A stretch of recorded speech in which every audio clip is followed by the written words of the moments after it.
After I refused to pay for my son's lavish wedding, he blocked me and declared me dead to him. A few days later, he invited me to a reconciliation dinner, supposedly to save our family. But when I arrived, 3 lawyers were waiting with a power of attorney for all my assets. My son said, "Sign, or you'll never see your grandson grow up." I calmly took out my phone, made a call, and replied, "Of course, but first, someone wants to say a few words."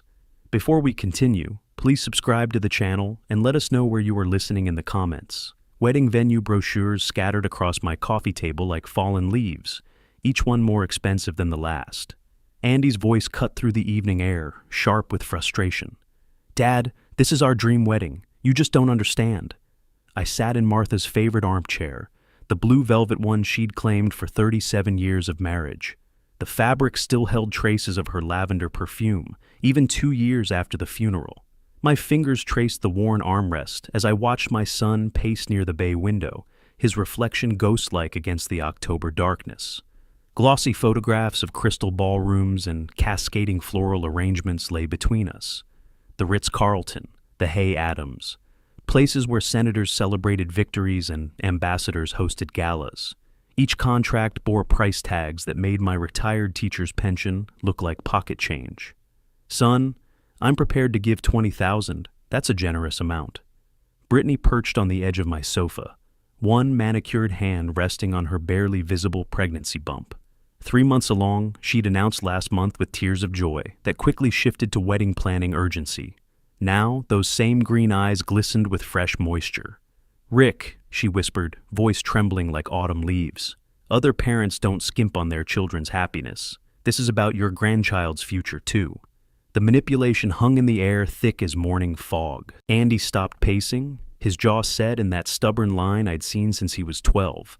But this wasn't about forgotten homework or missed curfews. This was $70,000, more than my annual income.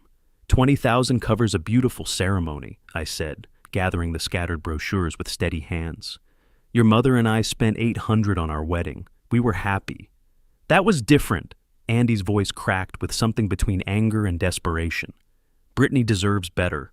Our child deserves better."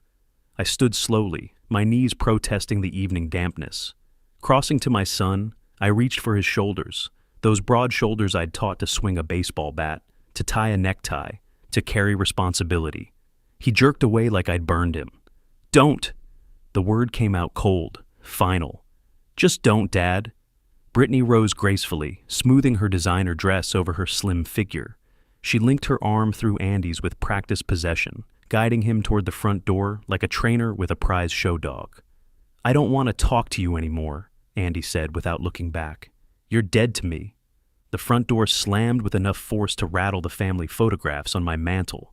Through the window, I watched them climb into Andy's silver sedan, the one I'd co-signed for when his credit couldn't handle the payments. Red taillights disappeared around the corner, leaving only the yellow glow of street lamps and my own reflection staring back. I picked up one specific brochure from the scattered pile. The Grand Ballroom at the Willard Intercontinental. Cherry blossoms and gold fixtures. A place where presidents once danced. I set it aside on the side table, next to Martha's reading glasses that I'd never had the heart to put away. Silence filled the house like water in a sinking ship. 3 weeks of silence stretched between us like a frozen lake, thin and dangerous. I'd maintained my morning routine, coffee at 7:30, newspaper spread across the same oak kitchen table where I'd graded history papers for 30 years. My world's best teacher mug, a Father's Day gift from Michelle in 2003, sat half empty beside the sports section. The phone rang sharply, cutting through NPR's morning news. My landline, the one Martha insisted we keep for emergencies. I glanced at the caller ID, expecting Tom from next door asking about our weekly chess game. Instead, Andy's number appeared, unblocked for the first time since that October evening. My hand hovered over the receiver, 3 weeks of hoping he'd call, 3 weeks of stubborn silence on both sides. The wedding brochure still lay on the living room side table, a glossy reminder of our fractured relationship. "Hello?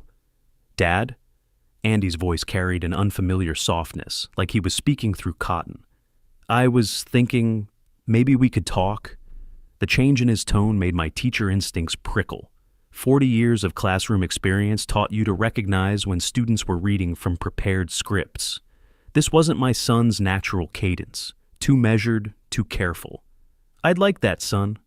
You know, Britt is pregnant, and I want our son to know his grandfather. A pause then. I don't want him growing up thinking you don't care. The manipulation was subtle, but unmistakable, weaponizing an unborn child's future, painting me as the negligent grandfather before the baby even drew breath. Still, hope flickered in my chest like a candle in wind. What did you have in mind? Let's meet at the Capitol Grill, just to talk things through. The Capitol Grill, where lobster cost more than my weekly grocery budget, where wine bottles started at what I spent on utilities. My pen paused over my daily planner, the same leather-bound organizer I'd used since 1995. Warning bells chimed in my head, but I silenced them. Maybe Andy wanted neutral ground. Maybe expensive surroundings would remind him of the life I'd helped him build, the education I'd funded, the car loan I'd guaranteed, the countless times I'd been there when his own choices led to financial trouble. All right, son, I'll be there. 7 o'clock tonight, I'll make a reservation. After hanging up, I sat staring at Martha's photograph on the refrigerator. Her smile seemed knowing, like she could see through this olive branch to whatever lay beneath. I touched my wedding ring, the gold band worn thin from 43 years of marriage, seeking her guidance in the morning stillness. The wall clock showed 9:47 a.m. All day to think about the evening ahead, to hope this meant genuine reconciliation, to ignore the voice whispering that Andy's sudden change of heart felt as artificial as Brittany's tears. I opened my planner and wrote, "Dinner with Andy, 7 p.m., the Capitol Grill." My handwriting looked steady enough, even if my hopes weren't. The Honda Civic's engine turned over with its familiar, reliable hum. I'd left the house exactly at 6:30 for our 7 o'clock reservation, allowing time for the inevitable Arlington traffic. But instead of taking my usual route down Wilson Boulevard, I found myself turning toward Arlington High School, drawn by some inexplicable need to revisit the geography of better times. The school's red brick facade looked identical to 17 years ago when Andy graduated. Same colonial architecture, same green athletic fields stretching toward the Potomac.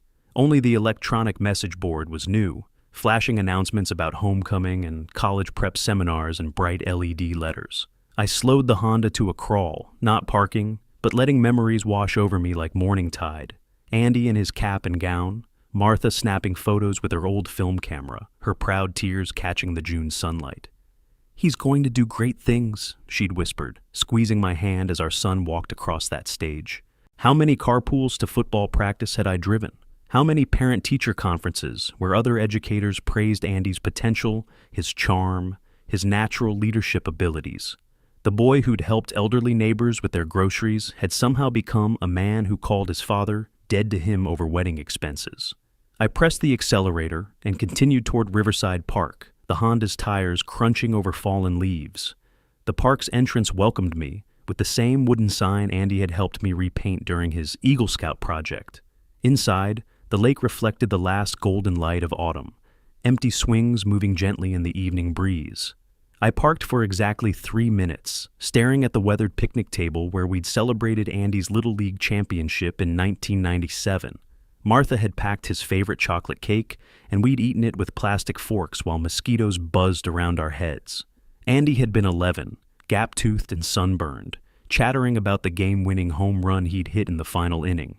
"Children are our greatest investment, Rick," Martha had said that day, watching Andy skip stones across the lake's surface. Her voice echoed now through my memory, tinged with the wisdom of someone who'd known her time was limited even when we thought we had forever. I touched my wedding ring, the habit that came whenever Martha's absence felt most acute. The thin gold band had loosened over the years, sliding easily around my finger like a worry stone worn smooth by constant motion. The community center appeared ahead, its windows glowing with evening activities. A banner stretched across the entrance. Senior Dance Night Thursdays. I'd volunteered there for 5 years after retirement, teaching basic waltz steps to widows and widowers, learning to navigate life alone.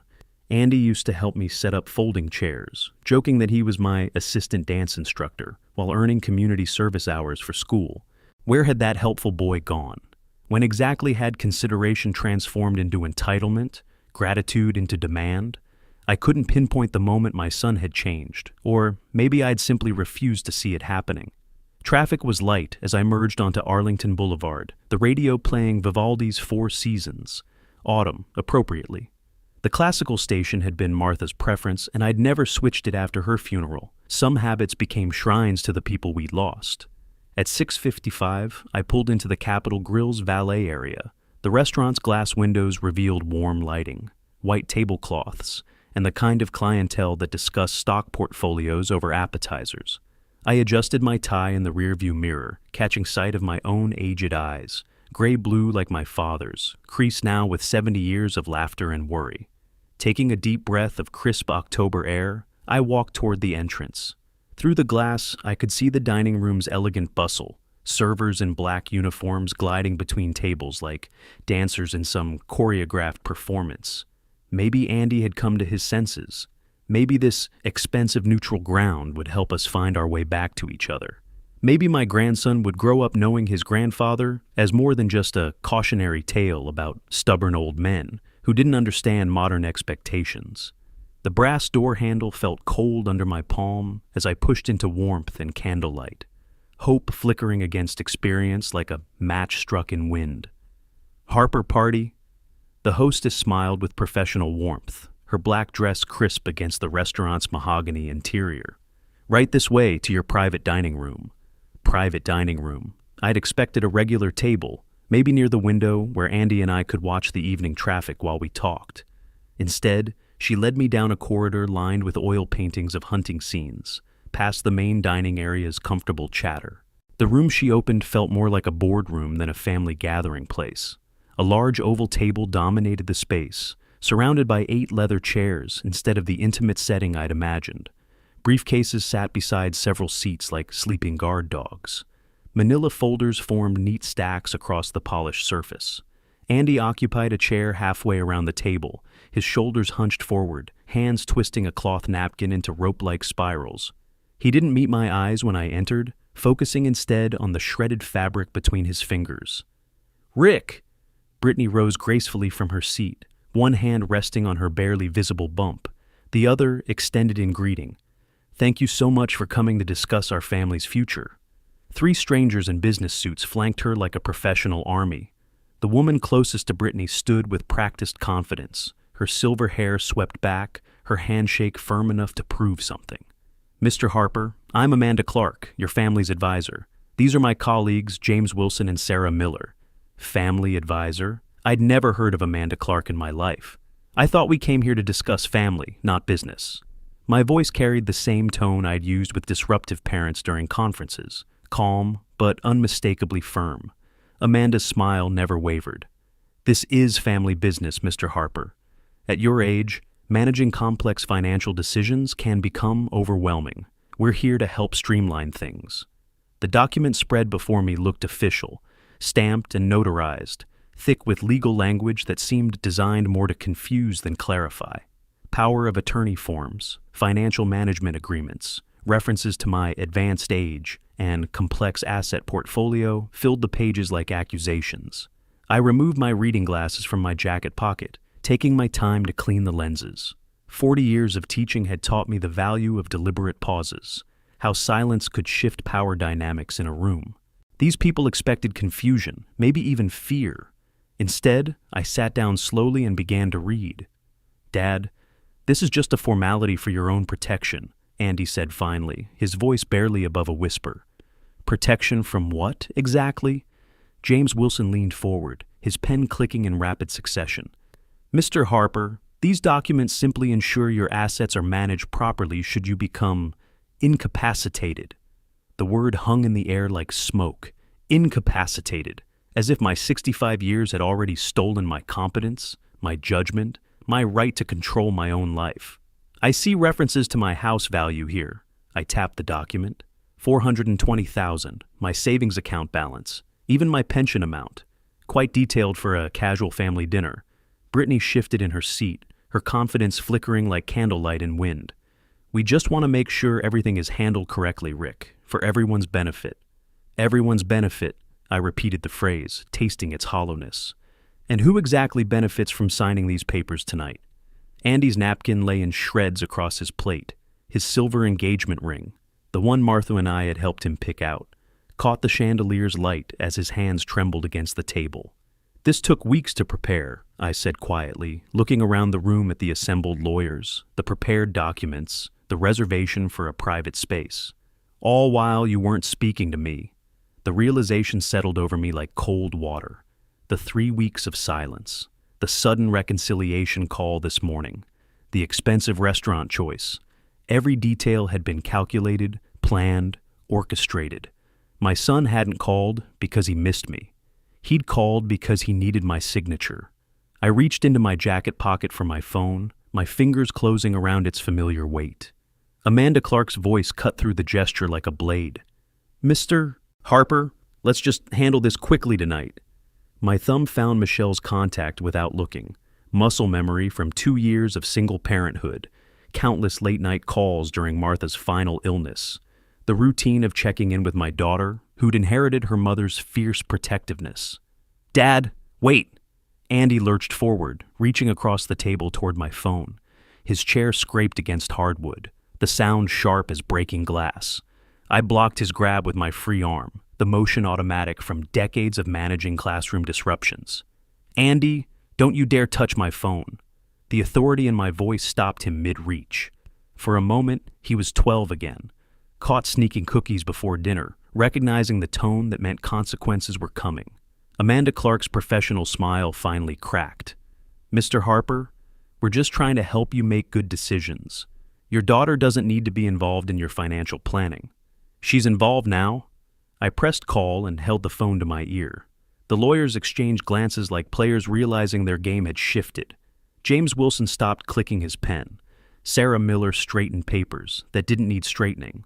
Only Brittany remained motionless, her green eyes fixed on me with laser intensity.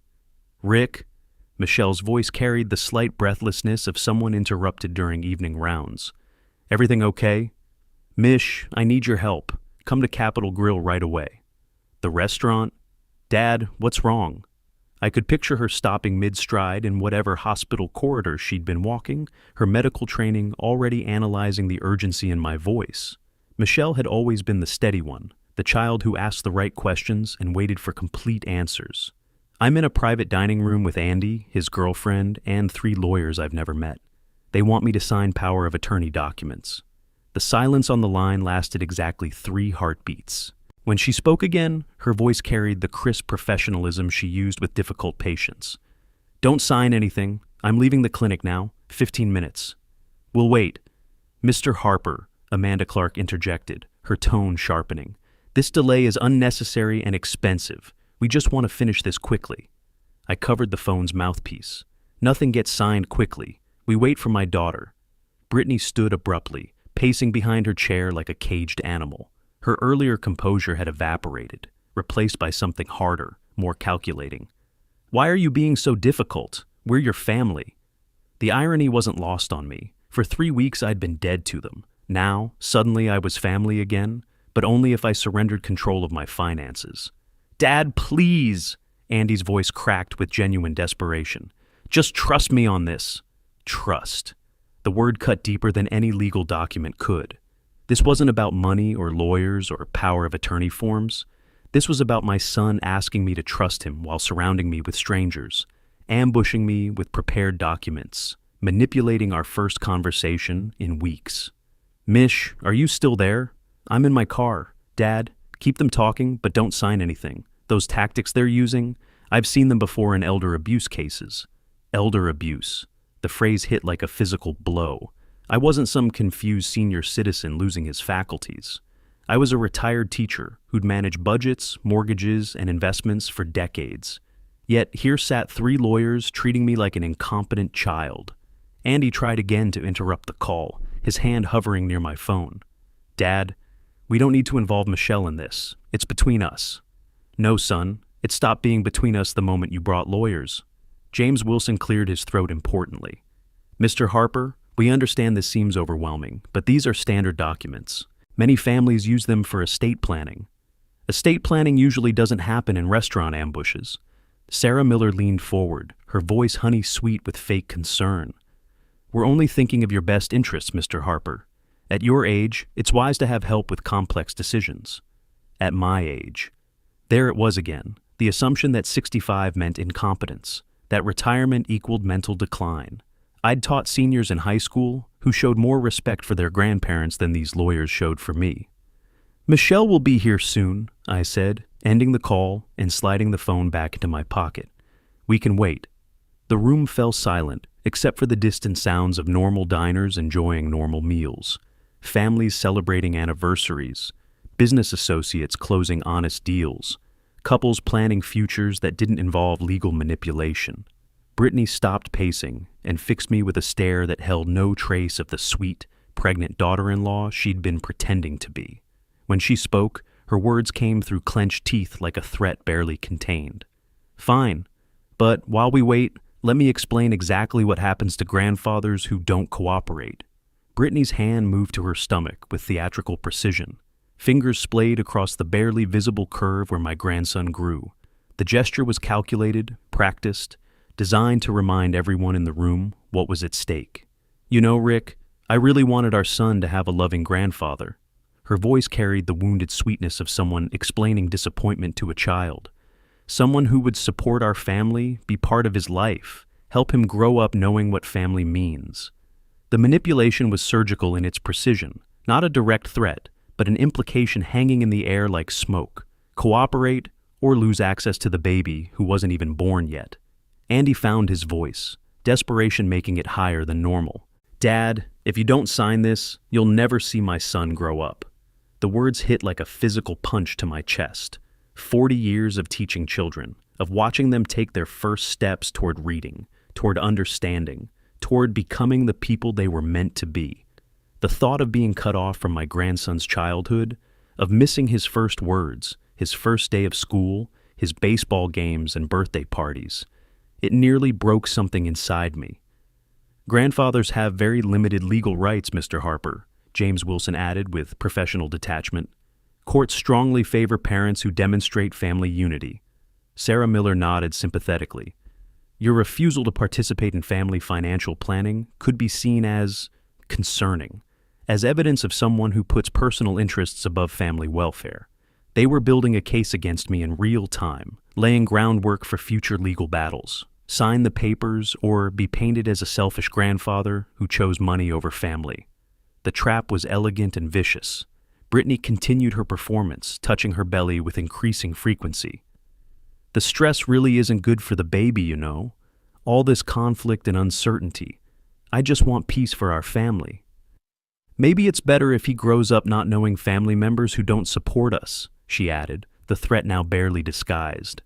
Children should be around positive influences, people who want what's best for their parents. Andy grabbed my arm across the table, his fingers digging into my sleeve with desperate strength. Choose, Dad, your money or your grandson. The ultimatum hung between us like a sword. Everything I'd loved about being a parent, about watching children grow and learn and discover the world, was being held hostage for my signature on legal documents. I looked at my son, really looked at him. Dark circles under his eyes spoke of sleepless nights. His expensive watch seemed too loose on his wrist, as if he'd lost weight recently. The confident young man who'd charmed his way through high school and college had been replaced by someone who grabbed his father's arm and made threats about grandchildren. I won't let someone who doesn't trust me around my child. Andy's voice broke completely. If you can't support our decisions, then you can't be part of our life. The lawyers shuffled additional papers, probably custody documents or restraining order templates, showing me exactly how far this could escalate. They'd done this before, I realized. Elder financial exploitation wasn't new to them. It was a refined process. But something was shifting inside me, the teacher's instinct that recognized bullying when it crossed the line, from persuasion into cruelty. I'd seen students threaten others with social isolation, watch manipulative parents try to control their children through emotional blackmail. The tactics were identical, just with higher stakes. I straightened in my chair, finding the authority I'd carried through 4 decades of classrooms. My grandson will know the truth about who his real grandfather is. What's that supposed to mean? Brittany snapped, her mask slipping completely. It means a real grandfather doesn't need lawyers to prove his love. Real family doesn't hold children hostage for signatures. Andy's grip on my arm tightened. Dad, please, I need this. No, son, you want this. There's a difference. The distinction cut through his desperation like cold water. Want versus need. Desire versus necessity.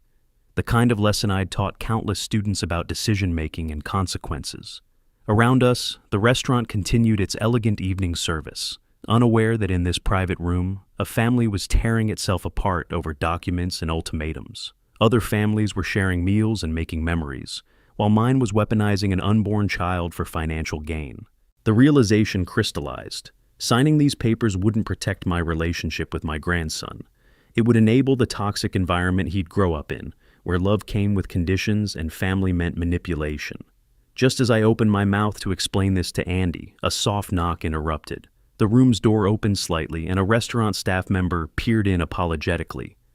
"Excuse me, Mr. Harper. Dr. Harper has arrived and is asking for your table." Michelle strode into the private dining room with the confident efficiency I'd watched her develop through medical school and residency. Even in her blue scrubs, hair pulled back in the practical ponytail of someone who'd been working late, she commanded immediate attention. Her trained eyes swept the room in seconds. The scattered legal documents, Andy's guilty posture, the lawyer's defensive clustering around Brittany. "What's happening here? Dad, are you all right?" She moved directly to my side, her fingers finding my wrist with practiced ease. Checking my pulse, I realized, the way she'd learned to assess patients in crisis. The gesture was both medical and deeply personal, a daughter protecting her father while using every skill she'd acquired. "Your blood pressure's elevated," she said quietly, still holding my wrist. "How long has this been going on?" "About an hour." My voice sounded steadier with her beside me. Michelle picked up the nearest legal document, her eyes scanning with the speed-reading skills that had carried her through medical school. Power of attorney, financial management clauses, references to cognitive decline that made her jaw tighten with professional outrage. "Andy, this isn't what we discussed as a family." Her voice carried the same authority she used with unruly residents. "When did you decide to ambush Dad with lawyers?" My son shrank in his chair, suddenly looking like the teenager who'd been caught breaking curfew. "Mish, it's not like that. We're trying to help." "Help?" She set down the papers with controlled force. "This is textbook elder financial exploitation. I see it in the ER every week, family members pressuring seniors into signing over assets." Brittany stood abruptly, her pregnancy suddenly less prominent in her posture. "Dr. Harper, you don't understand the full situation. Your father needs guidance with complex financial decisions." "My father," Michelle said with icy precision, "taught high school for 40 years. He managed budgets, investments, and put 2 children through college. What complex decisions does he need help with exactly?" The question hung in the air like a challenge. Amanda Clark attempted to regain control, her professional smile returning. "Dr. Harper, we appreciate your concern, but this is a family matter.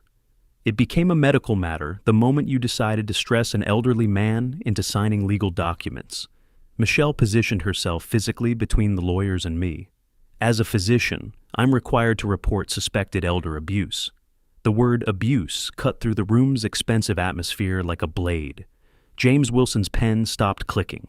Sarah Miller closed her leather portfolio with an audible snap. Even Andy looked up with something approaching panic. "Now, everyone needs to step back and give us 5 minutes alone," Michelle continued, her voice carrying the absolute authority of someone accustomed to making life and death decisions. "This conversation is over until I understand exactly what's been happening here." Brittany's carefully constructed mask began to crack completely. "You can't just waltz in here and disrupt our family planning. This doesn't concern you." "My father's welfare concerns me deeply." Michelle moved closer to Brittany, and despite being shorter, somehow seemed to tower over her, especially when someone is using pregnancy and unborn children as leverage for financial manipulation. The accuracy of the assessment hit Brittany like a physical blow. Her hand dropped from her belly, the protective gesture forgotten in the face of Michelle's clinical analysis. "Andy," Michelle turned to our son, "look at Dad. Really look at him. Does he seem confused to you, incompetent? Or does he seem like a man being cornered by people who want his money?" Andy's eyes met mine for the first time since I'd entered the restaurant. What he saw there, the sharp awareness, the strategic thinking, the hurt but undiminished intelligence, made him flinch as if slapped. "I thought," he began, then stopped, his voice trailing into uncertainty. "You thought what Brittany told you to think," Michelle said with surgical precision. "Dad, I think it's time you made that other phone call you mentioned." I reached for my phone again, and this time no one moved to stop me. The balance of power in the room had shifted completely with Michelle's arrival, and everyone knew it. Luis Ramirez arrived with the punctuality of someone who'd been expecting my call for weeks. His leather briefcase, worn smooth from 25 years of family law practice, seemed to contain more authority than all the lawyer's documents combined. At 50, Luis carried himself with the quiet confidence of a man who'd seen every variety of family financial warfare. "Good evening, Rick." He nodded to me with familiar warmth before his professional gaze swept the room. "I see we've reached the moment we discussed." Michelle stepped aside as Luis approached the table, but her protective positioning remained clear. She didn't know what was coming, but she trusted my judgment, something that couldn't be said for anyone else in the room. "Luis, show them what we prepared on October 20th. The date meant nothing to Michelle, but I watched recognition dawn in Andy's eyes. October 20th, 5 days after our wedding fight, 5 days after he'd called me dead to him. The timing wasn't coincidental, and he was beginning to understand that. Luis opened his briefcase with deliberate care, removing folders marked with official seals and notarized stamps. "Ladies and gentlemen, I'd like to present the Harper Family Irrevocable Trust, established on October 20th, 2024. "Irrevocable trust?" Amanda Clark leaned forward, her professional composure cracking. "Mr. Harper never mentioned?" "Mr. Harper had no obligation to mention his private legal affairs to strangers," Luis interrupted smoothly. "The trust encompasses all major assets, the family home, investment accounts, retirement funds, and insurance policies." Michelle's sharp intake of breath was audible. "Dad, you didn't tell me?" "Because it wasn't necessary until now." I met her eyes steadily. "Luis, explain the trustee designation." "Dr. Michelle Harper has been designated as sole trustee," Luis announced, spreading the official documents across the table like a royal flush. "All financial decisions regarding these assets must be made through her, with oversight from our firm." The silence that followed was deafening. Brittany's face had gone white, her hands pressed flat against the table, as if she needed support to remain upright. The lawyers exchanged glances that spoke of professional embarrassment and potential liability. "You planned this," Andy said quietly, his voice thick with realization. "All along you knew." "I suspected. Your phone call this morning confirmed it." I kept my tone gentle despite the circumstances. "Son, the way you spoke wasn't natural. It was rehearsed. After 40 years of teaching, I recognize when someone's reading from a script." Luis continued his methodical presentation, each document reinforcing the legal fortress we'd built around my assets. Bank confirmations showed the transfers had been completed weeks ago. Notarized statements from 3 different financial institutions confirmed the trust's validity. "The beauty of an irrevocable trust," Luis explained to the room, "is that it cannot be challenged, altered, or dissolved without the trustee's consent. Dr. Harper now has complete fiduciary responsibility for these assets." Michelle stood frozen, processing the magnitude of what I'd entrusted to her. "Dad, this is everything.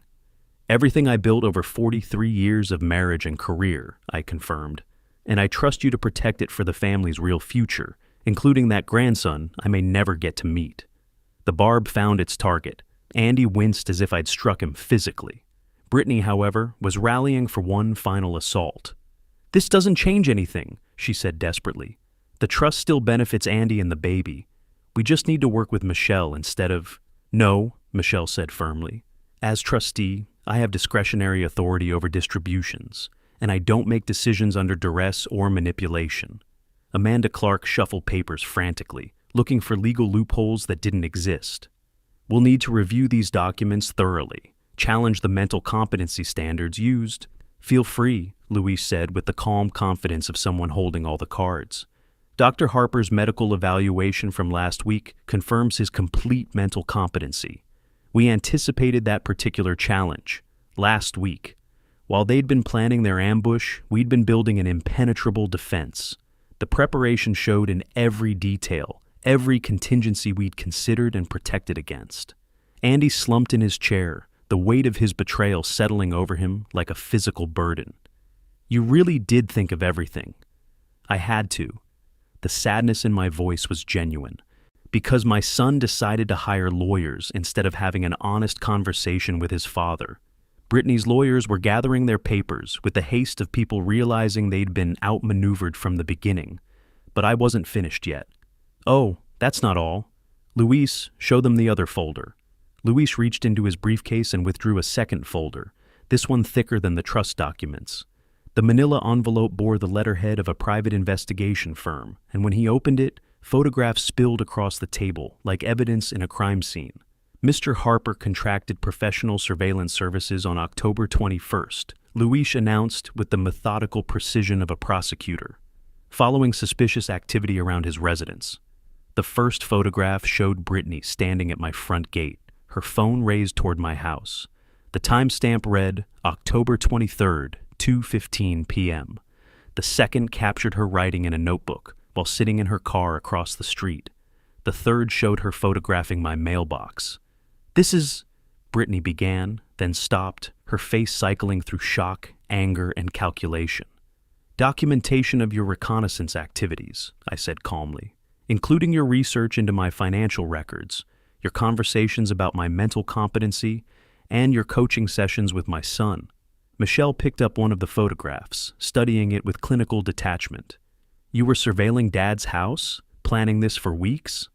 "Here's the recording from October 28th, Luis continued, producing a small digital device. "Would you like to hear Ms. Lawson explaining to her friend how she planned to have Mr. Harper declared incompetent?" "You can't record private conversations," Brittany snapped, finally finding her voice. "Actually, Virginia is a one-party consent state," Luis replied smoothly. "When those conversations took place in public spaces, coffee shops, restaurants, they're fair game." He pressed play on the device. Brittany's voice filled the room, crystal clear and unmistakably hers. "Rick's old and isolated since his wife died. Andy can convince him he needs help managing finances. Once we get power of attorney, we can access everything." Andy's face went ashen. "Britt, you said this was to help him." "Listen to the rest," I said quietly. Brittany's recorded voice continued. "The pregnancy gives us leverage. Threaten to keep the grandfather away from the baby if he doesn't cooperate. Older men are suckers for grandchildren." The silence that followed was profound. Even the lawyers had stopped their defensive shuffling, recognizing they'd been made accessories to a carefully planned fraud. "There's more," Luis said, spreading additional documents. "Credit reports showing Ms. Lawson's $85,000 in debt. Bank records of her attempts to research Mr. Harper's assets online. Phone records of the coordination calls with your legal team. Each piece of evidence built systematically on the last, creating an unshakable foundation of premeditated financial exploitation. The private investigator had been thorough, documenting every move, every conversation, every attempt to manipulate the situation. "Andy," I said gently, "look at what you were part of. This wasn't family reconciliation. This was a criminal conspiracy to defraud an elderly man." My son stared at the photographs, the recorded conversations, the evidence of systematic manipulation. Tears had started forming in his eyes, the first genuine emotion I'd seen from him all evening. "I didn't know," he whispered. "I thought, she said you were having trouble managing things, that we were helping." "You knew," Brittany hissed at him. "Don't pretend you didn't know exactly what we were doing." "Actually," Luis interjected, "the recordings suggest Mr. Andrew Harper was deliberately misled about the scope of this operation. While he's complicit, he appears to have been manipulated as well." Michelle had been studying the evidence with her trained analytical mind. "Dad, how long have you known?"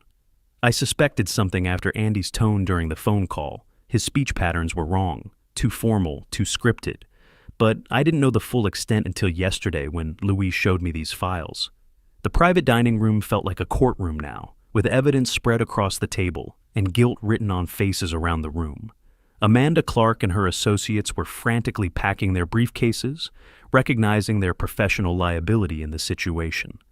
"We'll be in touch about potential criminal charges," Luis told the departing lawyers. "Elder financial abuse carries serious penalties in Virginia." Brittany stood abruptly, her chair scraping against the floor. "You think this is over? You'll never see that baby. Never! I'll make sure of it." But the threat carried no weight now. The evidence showed her true nature, her willingness to weaponize an unborn child for financial gain. Any court would see through her manipulations as clearly as we had. Andy remained seated, staring at his hands, processing the full scope of how he'd been used. The lawyers were gone, their hurried departure leaving only family and the devastating truth scattered across an expensive restaurant table. I stood slowly, straightening my tie with the same deliberate precision I'd used after difficult parent conferences. The gesture felt familiar, comforting, a return to the dignity that had carried me through 40 years of challenging conversations.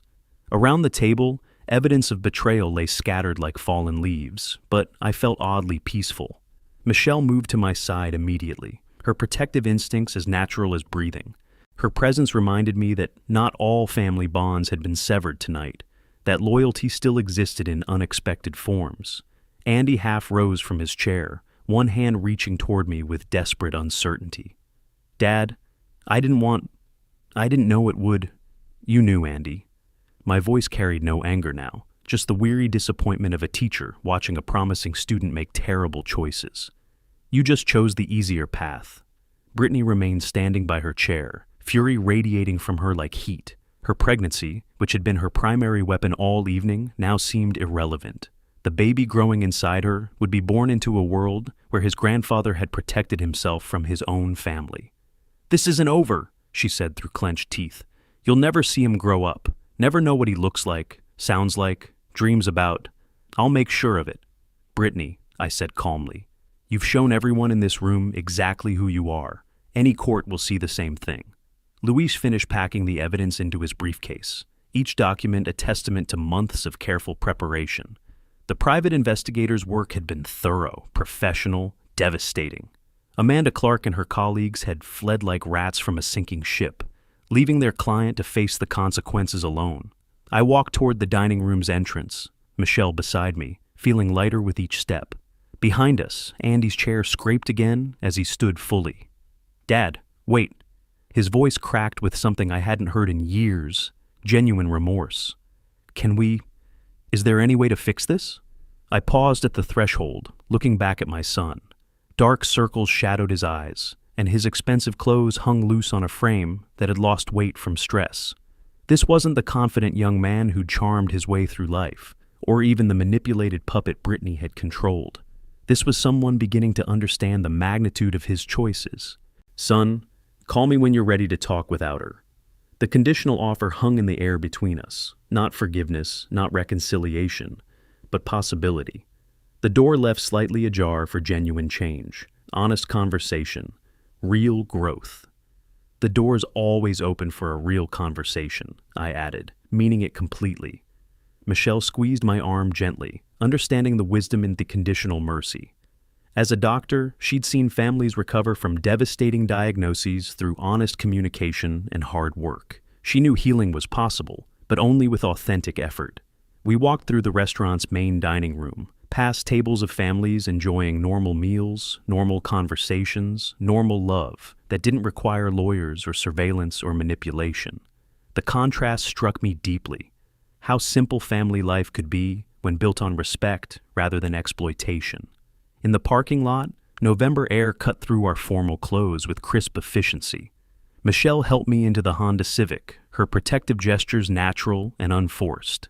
Behind us, the Capitol grill glowed with warm light, unaware of the family drama that had just concluded within its walls. As I started the engine, I looked back at the restaurant one final time.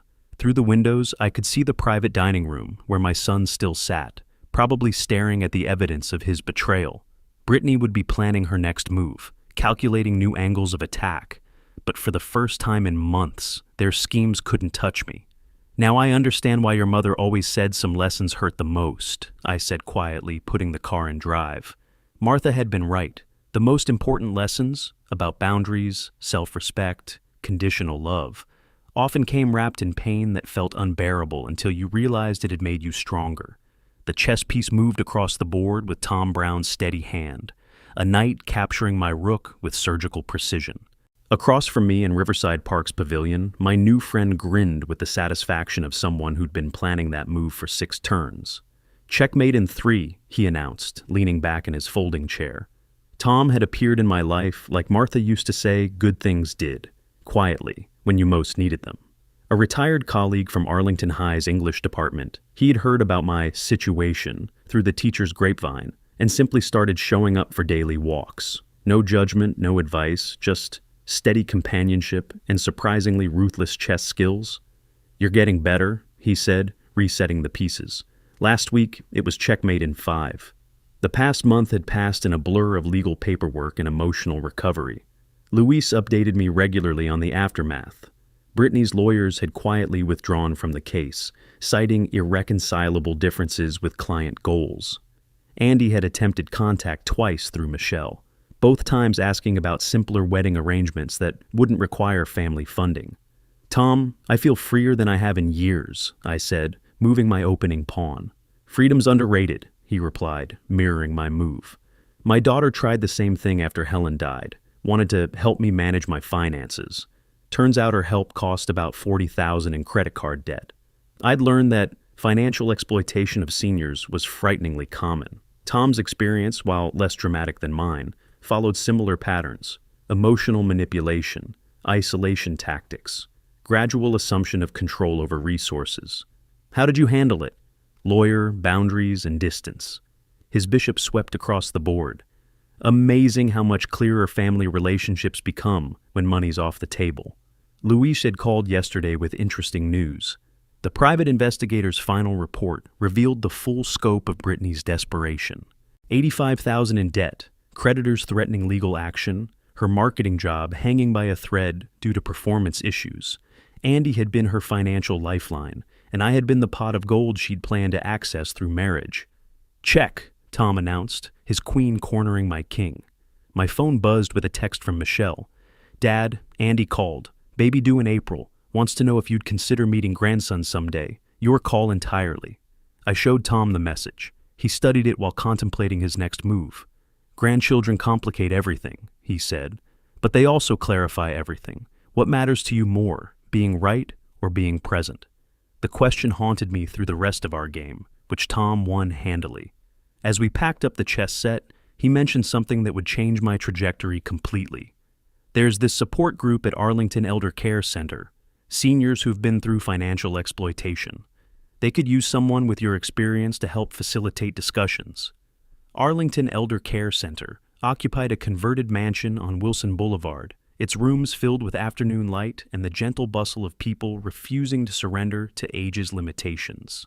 The director, Margaret Chen, welcomed me with the enthusiasm of someone perpetually understaffed and grateful for volunteers. "Financial exploitation is epidemic," she explained, leading me through the community room. Family members, caregivers, even friends target seniors with assets. Most victims are too embarrassed to report it. The support group met Thursdays at 2 o'clock, 15 to 20 seniors sharing experiences, strategies, and mutual encouragement. Margaret introduced me as someone who successfully protected himself from a sophisticated exploitation attempt. For the first time since the restaurant confrontation, I felt the pieces of my life clicking into place with purpose. "Experience taught me how to protect others," I told the group at my first meeting. Maybe that's what it was for. The faces around the circle, weathered, wise, wounded but not broken, nodded with understanding. These were my people, survivors of family betrayal, who'd chosen dignity over enablement, safety over appearances. As December deepened into winter, my routine solidified around this new mission. Morning chess with Tom, afternoon support groups, evening reading about elder law and financial protection. Luis connected me with attorneys who specialized in protecting seniors' assets. Michelle checked in regularly, proud of my transformation from victim to advocate. The support group grew. Word spread through senior centers, retirement communities, and medical offices. Stories emerged of manipulation, exploitation, and recovery that made my restaurant confrontation seem almost mild by comparison. But each story also contained threads of hope, survivors who'd reclaimed their autonomy and built new lives around self-respect rather than family approval. We were creating something valuable, a community of protection, wisdom, and mutual support. On December 20th, as I prepared for our largest support group meeting yet, Margaret approached with a message slip. "Mr. Harper, you have a call. It's about your son." The phone call came at 6:47 a.m., Michelle's voice carrying the controlled excitement of someone who'd been awake for hours. "Dad, Andy called. The baby arrived early, 7 pounds, 2 ounces. They're both healthy." I sat at my kitchen table, the same oak surface where I'd graded papers for 30 years, now covered with support group materials and elder protection resources. Outside, April morning light filtered through trees beginning their spring transformation. "Congratulations on your grandson," I said, meaning it completely. "Andy wants to know if you'd like to meet him," Michelle continued carefully. "He said he's been thinking about what you said at the restaurant." 4 months of leading support groups had crystallized my understanding of family manipulation patterns. I'd helped dozens of seniors establish boundaries with exploitative relatives, watched them discover that love without conditions was stronger than love with strings attached. What's he been thinking about, specifically? That maybe he needs to have that conversation without Brittany present. The answer surprised me. Through Michelle, I'd learned that Andy and Brittany had managed a small, modest wedding in February. Courthouse ceremony, immediate family only. No expensive venue or elaborate celebration. The financial pressure had apparently forced them towards simplicity. I walked to my desk and retrieved a letter I'd been revising for weeks. Handwritten on my personal stationery, it contained the boundaries I'd established for any future relationship with my son and grandson. "Michelle, I'm sending Andy a letter today. He can read my conditions and decide if he's ready for real change." The letter was precise, professional, and non-negotiable. "Andrew, congratulations on your son's birth. I'm genuinely happy for this new chapter in your life. If you'd like to rebuild our relationship, these conditions are non-negotiable. 1. All contact goes through Michelle until trust is reestablished. 2. No financial discussions during any family interactions. 3. Brittany may not be present during visits with me or my grandson. 4. You attend family counseling to address manipulation patterns. 5. Full acknowledgement of the restaurant incident and your role in it. These aren't punishments, they're protections. For both of us. If you're ready for an honest relationship, I'm here. If not, I wish you well. Dad."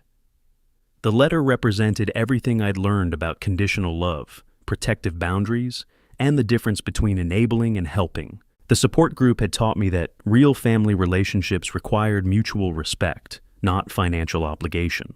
By afternoon, I was at Arlington Elder Care Center, preparing for our weekly meeting. The support group had grown to 23 regular members, with occasional newcomers learning to recognize and resist family financial exploitation. "Today we're discussing grandchildren as manipulation tools," I announced to the circle of familiar faces. "Many of you have experienced threats about access to grandchildren as pressure for financial compliance." Rose Martinez, a 72-year-old retired nurse, nodded vigorously. "My daughter said I'd never see my granddaughter again if I didn't co-sign her mortgage. That was 3 years ago. How do you feel about that decision now?" I asked. "Free," Rose said simply. "My granddaughter found me on Facebook last year. She's 15, old enough to understand that love doesn't come with a price tag." The room murmured with understanding. We'd all learned that children eventually see through parental manipulation, that authentic relationships survive boundary setting, that self-respect was more valuable than family approval. "Mr. Harper," called Sarah Kim from across the circle, "how are you handling your new grandson's situation?" "Same way I'd advise any of you," I replied. "Clear boundaries, conditional contact, no financial discussions. My happiness no longer depends on anyone's approval, not even family." After the meeting, Margaret Chen pulled me aside. "Rick, we've been invited to present at the Virginia Conference on Elder Protection next month. Your restaurant story has become a case study in successful resistance to family financial exploitation." The recognition felt surreal. What had started as personal survival had evolved into community service. My painful experience transformed into protective education for others. That evening, I sat in Martha's favorite chair, reading letters from support group members who'd successfully established boundaries with exploitative family members. Tom stopped by for our evening chess match, as had become our routine. "Any word from Andy about your letter?" he asked, setting up the board. "Not yet, but that's okay." I moved my opening pawn with steady confidence. I'm content either way. Through the window, spring evening light painted the neighborhood in golden hues. Families walked past with children on bicycles, dogs on leashes, the normal rhythms of life continuing around us. My phone buzzed with a text from Michelle. "Dad, Andy read your letter. He said he needs time to think but wants to try. Brittany is not happy about the conditions." I smiled, showing Tom the message. "Checkmate in 4 moves," I said, studying the chessboard. "We'll see about that," Tom replied, but he was grinning. Outside, spring continued its patient work of renewal. Inside, I prepared for another support group meeting, another opportunity to help seniors protect themselves from family manipulation. My grandson would grow up in a world where his grandfather had chosen self-respect over enablement, boundaries over exploitation. Martha would be proud. If you like this story, please like this video, subscribe to the channel, and share your impressions of this story in the comments. To listen to the next story, click on the box on the left. Thank you for watching.